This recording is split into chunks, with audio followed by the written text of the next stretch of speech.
My birthday started like any other day, except this one felt different. I woke up expecting a simple greeting, maybe a small gesture from my wife, Emily, but the silence was deafening. The house felt emptier than usual.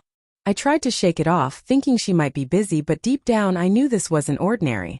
The last time she ignored me like this, I felt the cold edge of her indifference cutting through our life, but I hoped that today would be different. I spent the morning quietly going about my routine, pretending not to notice the absence of any acknowledgement. The clock ticked, each second heavier than the last, each minute an unspoken insult. Around noon I checked my phone, half expecting a simple happy birthday text. Nothing. My stomach churned.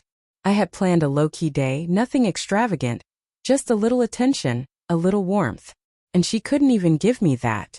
By evening we were supposed to have a small gathering with close family and friends. The doorbell rang, but I hesitated. The thought of walking into a room where I was invisible made my chest tighten. Emily arrived last, dressed casually, her smile forced, eyes avoiding mine. She whispered something about being tired and not feeling up to celebrating. I nodded, hiding the sting behind a practiced smile. The other guests seemed cheerful, oblivious to the tension in the room. And then it happened. Her cousin Olivia noticed the way I sat quietly, shoulders slumped, trying not to draw attention to the emptiness I felt. She approached, eyes sharp and understanding, and without a word she grabbed my hand. The gesture was sudden, shocking, but comforting in a way I hadn't realized I craved. "Let's show them," she said softly, her voice a mix of mischief and solidarity. My heart skipped a beat. A shiver ran down my spine as I realized this wasn't just a playful comment. There was intent behind her words, a challenge, a promise. Olivia didn't need to explain. The glance she gave me spoke volumes. She had noticed everything: Emily's coldness, the subtle dismissals, the quiet humiliation I had endured for years. And now, standing in front of her, hand in hers, I felt a strange mix of relief and adrenaline. This was no longer about my birthday. This was about reclaiming the respect I had long been denied. For the first time that day, I felt seen, acknowledged, powerful in a way I hadn't felt in a long time. The room felt smaller now, as if all the noise and laughter faded into the background.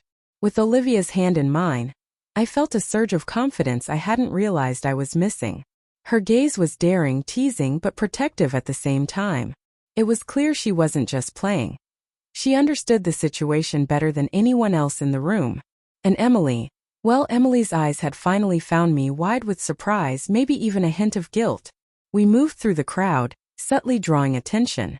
Olivia whispered something I couldn't quite catch, but her smirk said it all. She was orchestrating something, and I was suddenly part of it. People started noticing, curious about the sudden spark between us. Some glanced at Emily, who shifted uncomfortably, her confident facade beginning to crack. It was subtle at first, a tightening of her lips, a brief narrowing of her eyes, but I saw it. I felt it. She had been the one holding all the power, deciding what mattered and what didn't, and now for the first time the control was slipping from her fingers. As the evening progressed, Olivia continued her silent campaign. She didn't speak loudly or overtly embarrass Emily.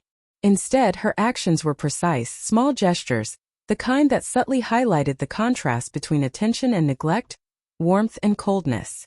People started noticing how Emily wasn't the center of attention anymore. I was.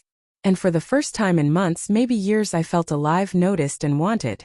Every passing moment chipped away at the invisible barrier Emily had built between us.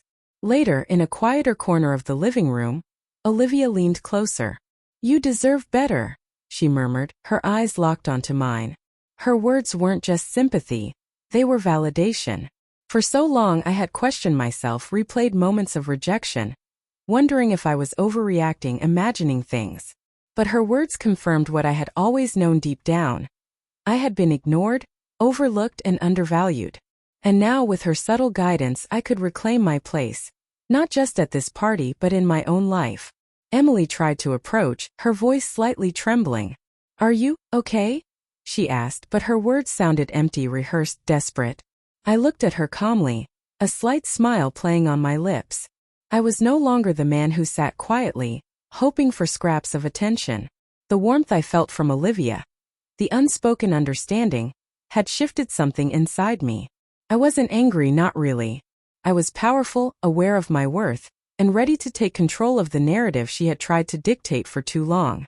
The night moved on, but the atmosphere had changed entirely. Guests whispered, glanced, and shifted uneasily, sensing the tension between Emily and me. I didn't need to say anything. My calm confidence, the subtle way Olivia stayed close, and the warmth of her attention said everything. Emily's composure was unraveling, and I watched with a quiet satisfaction as the tables turned. She had underestimated the power of presence, of subtle influence, of being noticed and appreciated.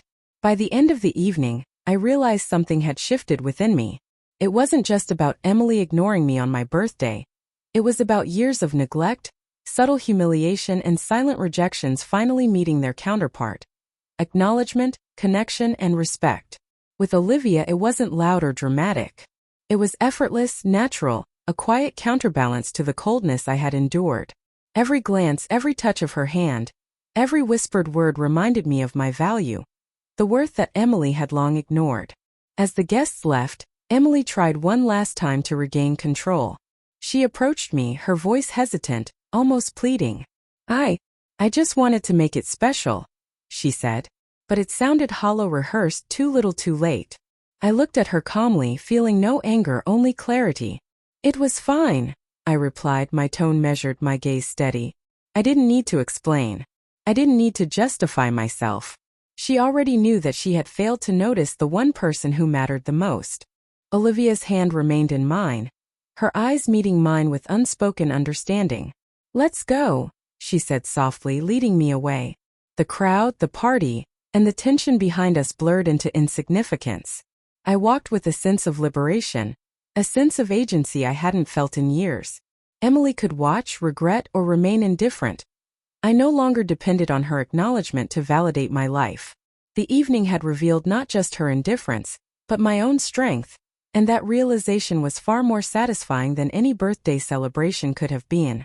By the time we stepped outside, the cool night air filled my lungs with a sense of freedom. For years, I had lived under a weight of expectation and disappointment, silently hoping for recognition that never came. Tonight, everything shifted. Olivia had shown me what it meant to be truly seen, respected, and valued. And Emily, well, she had learned a lesson she would never forget, even if she didn't realize it yet. My birthday, ignored and dismissed, had become a turning point. A day where control shifted, attention was reclaimed, and power subtly but decisively returned to the one who deserved it most.